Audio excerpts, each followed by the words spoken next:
ایک دن ایک شہر کی گلیوں میں ایک بہادر شخص رہتا تھا۔ اس کا نام علی تھا۔ علی کا ایک وفادار ساتھی بھی تھا، ایک چمکدار کتا جس کا نام سپاہی تھا۔ سپاہی ایک قدرتی راستہ دیکھنے والا کتا تھا۔ جب بھی علی کو کسی نشانہ تک پہنچنے کی ضرورت ہوتی، سپاہی ہمیشہ اس کے ساتھ ہوتا۔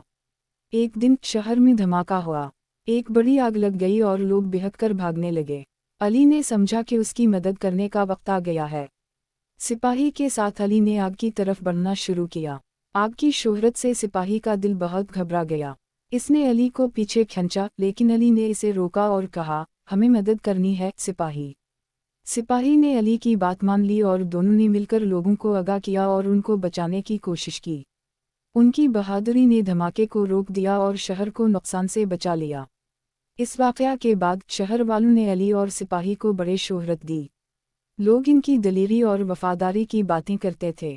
اس داستان سے یہ سبق سیکھا جا سکتا ہے کہ حقیقی دوستی اور وفاداری کیا ہوتی ہے۔ سپاہی نے علی کو آخر تک ساتھ دیا اور انہوں نے اکٹھے مشکلات کا سامنا کیا۔ اسی طرح حقیقی دوستی میں وفاداری ایک بہت بڑی قدرت ہوتی ہے جو کبھی نہیں چھوڑنی چاہیے۔